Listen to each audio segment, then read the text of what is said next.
Bawaslu Provinsi Jambi sudah menangani 13 kasus pelanggaran netralitas aparatur sipil negara. Dari jumlah ini, 5 kasus sudah mendapatkan rekomendasi sanksi dari Komisi Aparatur Sipil Negara. Pimpinan Bawaslu Provinsi Jambi, Win Arifin, mengatakan ada 13 kasus yang sudah ditangani, di antaranya karena ASN tersebut mencalonkan diri sebagai calon kepala daerah, dan ada pula ASN yang memperlihatkan keberpihakannya pada pasangan calon. Sekarang memang belum ada pasangan calon, namun Bawaslu tetap bisa memproses meski belum ada penetapan calon berdasarkan Undang-Undang Nomor 5 Tahun 2014, PP Nomor 42 2004 tentang Kode Etik PNS, PP Nomor 53 Tahun 2010 tentang Disiplin PNS. Jadi selama pilkada 2020 itu sudah ada 13 temuan Bawaslu Kabupaten Kota terkait dengan pelanggaran netralitas ASN. 2 di Batanghari, 3 di Tanjab Barat, kemudian 2 di Tanjab Timur, 4 di Sarolamun, dan 2 di Kota Sungai Penuh. Dari 13 ini 8 rekomendasi sudah dikeluarkan oleh KASN. Artinya ada sisaan itu sedang diproses oleh KASN. Dari 13 ini, itu 4 diantara itu posisi kasus itu adalah melakukan pendekatan atau mendaftar pada partai politik. Berarti ASN yang mendaftar sebagai bakal calon kepala daerah. Misalnya yang di media sosial, kemudian ikut simbol-simbol tangan gitu. Putusan MK itu mengatakan kalau pasangan calon kepala daerah atau ASN itu harus mundur sebagai ASN ketika ditetapkan sebagai calon. Tetapi posisi yang lain, ASN itu bersandar terhadap ketentuan di ASN, bahwa ASN itu harus netral, kemudian ASN itu tidak boleh berpihak, tidak boleh melakukan pendekatan kepada partai politik. Nah, ini kemudian menjadikan dasar hukum bagi KSN untuk memberikan sanksi kepada ASN yang melakukan pendekatan terhadap partai politik, mendaftar, membuat baliho, kemudian foto dengan bakal calon, meskipun belum ada calon. Jadi bunyi ketentuan di Menpan RB itu bakal calon, jadi belum ada penetapan calon. Jadi beberapa sanksi yang sudah diterima terhadap ASN yang mendaftar ke partai politik itu diminta untuk nonaktif sementara, nonaktif sebagai ASN ketika sudah mendaftar ke partai politik.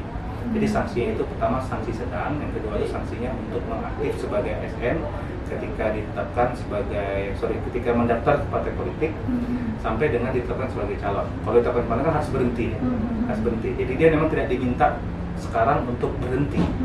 Jadi dalam rekomendasi KSN itu diminta oleh nonaktif.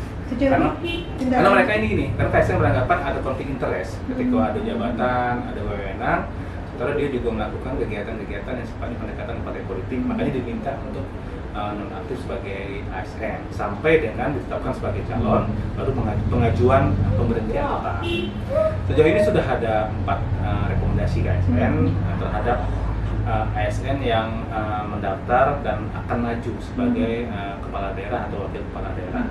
Dan dari 4 rekomendasi ini sudah diteruskan ke PPK, pejabat pembina kepegawaian, bupatinya masing-masing, untuk kemudian ditindaklanjuti.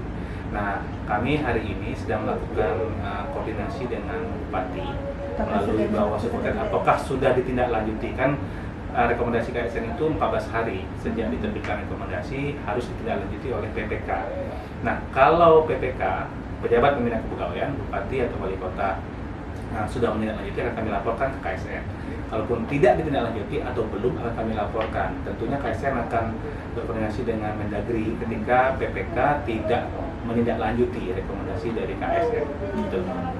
Berarti sejauh ini kalau kita lihat yang sudah nonaktif kayaknya masih bertugas semua kayaknya. Iya, jadi kami juga melihat seperti itu kan. Jadi sudah keluar rekomendasi KSN, tapi kayaknya masih aktif, atau kami tidak tahu ada surat penonaktifan bahwa dia masih kerja, oke kan, tapi karena masih status sebagai ASN, tapi kan yang diminta oleh KSN itu nonaktif, dia tidak lagi menjabat, tidak lagi aktif sebagai ASN, tidak berhenti nanti kalau ditetapkan sebagai calon. Artinya ini yang kita masih pantau ya? Kami akan menyurati, hari ini kami akan menyampaikan surat kepada Bawaslu Kabupaten Kota untuk berkoordinasi dan menyurati PPK Sisanya tadi ada 4 apa 5 ya Bang ya, yang Iya. masih menunggu KSN berarti ya? Iya, ada sekitar 5 lagi yang masih menunggu dari KSN. Itu posisinya ada di Sarolangun, di Sungai Penuh, dan di Tanjab Barat. Batanghari juga ada, belum Itu dikeluarkan. pelanggarannya apa tuh Bang? Kalau di Batanghari dia mau maju kan, cuman posisinya yang bersangkutan juga akan membunuh diri dari ASN ya. Tapi posisinya yang bersangkutan sudah melakukan aktivitas yang itu mendekati partai politik, sehingga kita tetap mengeluarkan rekomendasi ke KSN. Tadi belum dikeluarkan putusan oleh KSN. Masih menunggu. Kalau di Tanjab Timur itu dia memasang baliho. Ini sudah dikeluarkan KSN. Tanjab Barat ini dia mengikuti kepala daerah. Jadi mengikuti bakal calon yang akan maju di pilkada. Nah, kemudian di apa nama itu? Di Sarolangun ini ada salah satu kepala dinas, dia mempromosikan calon kepala daerah di media sosial. Kemudian di Kota Sungai Penuh dia juga mempromosikan calon kepala daerah di Kota Sungai Penuh. Itu melalui kegiatan yang di dinas yang bersangkutan. Gitu. Sekarang buktinya sudah ada 8 sanksi kan dari KSN terhadap ASN yang belum jadi calon. Artinya tidak perlu menunggu Artinya tidak ditetapkan menunggu sebagai calon. Artinya sekarang Bawaslu bisa memproses ketika ada indikasi netralitas PNS. Dan itu jurisprudensinya KSN sudah memberikan sanksi kepada 4 orang ASN yang melakukan pendekatan untuk maju sebagai kepala daerah. Itu bukti jurisprudensi bahwa KSN beranggapan bahwa perbuatan mereka dalam pendekatan ke partai politik itu salah, meskipun belum ada penetapan calon. Aap Patoni, Jam Berita TV melaporkan dari Bawaslu Provinsi Jambi.